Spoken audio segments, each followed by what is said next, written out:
This morning, Congresswoman Liz Cheney's leadership role in the Republican Party, she's number 3 in the House Republican caucus, is back up in the air.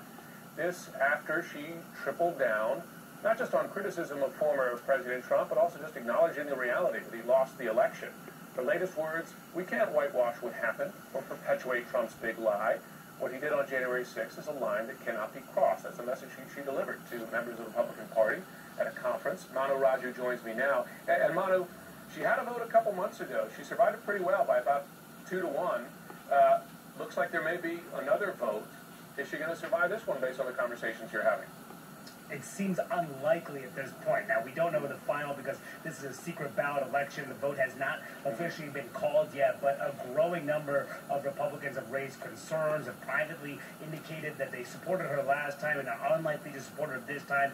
And Kevin McCarthy, the House Republican leader, is arguing that she is not doing her job as the conference chairwoman, as the person in charge of the message of the conference. He is arguing that it's not the fact that she was one of the 10 Republicans who voted to impeach Donald Trump. Of course, that got her in hot water with the former president, along with her calling out Donald Trump's lies that he won the election. But he is saying that she is not doing her job to help bring Republicans back, to take back the majority. And that is a very big signal that he could potentially back her ouster. Back in February, he supported her, keeping her on his team, but now he is indicating the opposite. Just this morning, he made clear why he says that Republicans want her out.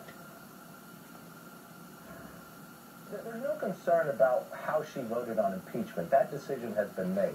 I have heard from members concerned about her ability to carry out the job as conference chair, to carry out the message. We all need to be working as one. I haven't heard members concerned about her vote on impeachment. It's more concerned about the job ability to do and what's our best step forward, that we can all work together instead of attacking one another.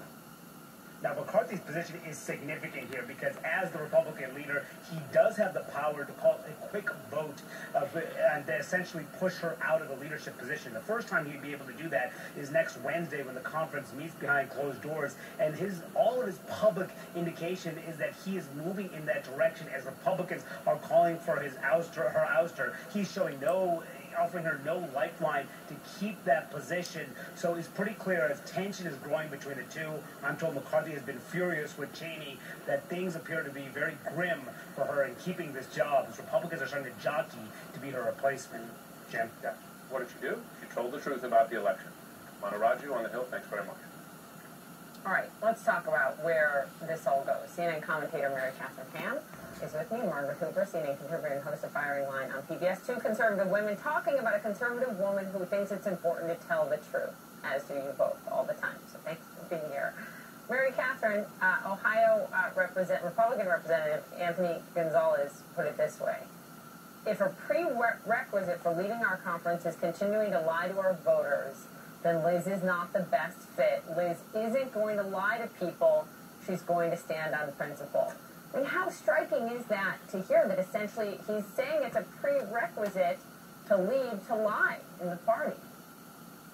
Well, and that's why Liz Cheney is pushing back so forcefully, right? She's making the point that, like, I'm not going to stop saying this because it is the truth, and it can be poisonous for democracy if we don't acknowledge this truth. Now, voters don't always love it when you tell them hard truths, do they? So that is the issue that the Republican Party is dealing with. But she has shown, look, despite professional costs potentially to me, I'm going to keep saying this thing.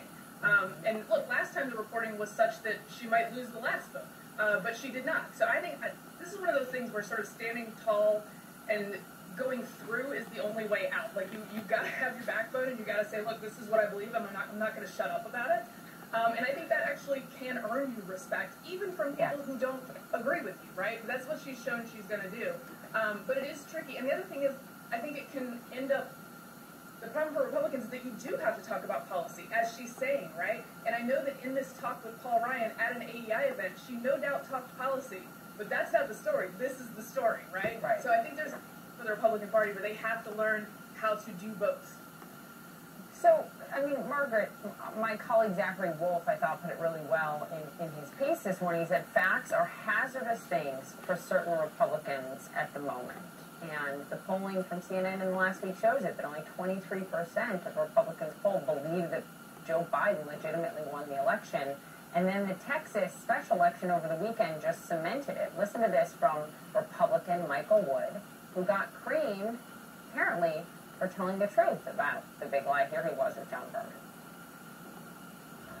Sometimes you can run a great campaign, and if the dog doesn't like the dog food, then you're not going to get many votes, which is what I think happened a few days ago. The dog food was speaking the truth, though, right? Yeah, it's very unfortunate. Is You that don't refer to voters as dogs. That would be a first step. I didn't read it that way, but maybe. But this is, there is an issue where you have to communicate, even if you're disagreeing with people on a fundamental issue, you do have to communicate with respect to them, even while you're speaking that truth. And I think that may be some of the disconnect with the candidate we just heard. Okay, fair, and we can think about the deplorables comment in the other party as well to that point. But Margaret Hooper, what's your reaction to what all of those things I just mentioned say about what part of your party or guiding principle can win? Look, what we know, and what you've demonstrated in that clip, is that there is a large portion of the conservative base of the Republican Party that absolutely demands that Republicans believe the big lie and repeat the big lie and say it over and over again. That Donald Trump won the election, that really won the election, that this was a fraud, that Biden is an illegitimate president. And that is a prerequisite, right? It's the extension of the cult of personality around Donald Trump and everything he believes that gets you a safe spot in the Republican base of the Republican Party, okay? We see that not just in Texas, you see it in Arizona, where one of the houses of the state legislature has actually passed a bill that would enable electors to be recalled after the Secretary of State sanctions the election. I mean, this is happening in every state across the country, and this is happening in Congress. Congress reflects that. Kevin McCarthy needs to be the leader here. Kevin McCarthy has it entirely within his control to push back these forces, to temper them, and to enable the party to be a diverse party with multiple voices, multiple viewpoints, and by the way, some women in it, okay? Because Liz Cheney now represents one of 31 women in the House of Representatives GOP conference. This is on Kevin McCarthy. Liz Cheney is doing everything she can to tell the truth, to be a beacon of truth for the party, and he better understand that the more Marjorie Taylor Greenes and the more lies propagated in his conference, the less power his party is going to have in the future. You look at Arizona and the crazy in that Arizona state party, and you look at the fact they have 2 Democratic senators now. This was a red state just 10 minutes ago, all right? If Republicans want to have a future at the national level in the suburbs and be a party that is a Big Ten party, to be competitive in national elections, let's win a presidential election with a popular vote. Don't say it's a lie. Let's really build a coalition.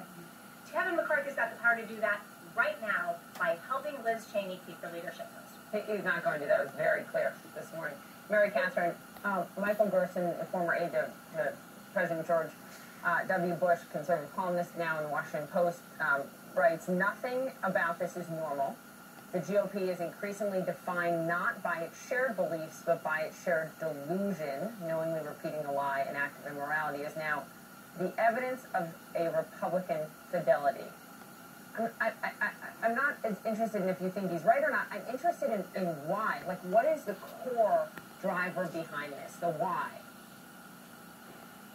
It's that people are mad that Biden is president, and they cannot believe that enough people disliked Trump or liked Biden to vote that way. So they have made up another story.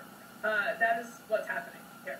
And look, I think every Marjorie Taylor Greene, as Margaret points out, is going to overshadow 8 Michelle Steeles from California, right? And that is bad for the party, because if you want to reach suburban moms, for instance, you could talk about, I don't know, schools being open that haven't been open in almost a year in some places. And that is a message that can work, as opposed to pretending that Biden is not the president.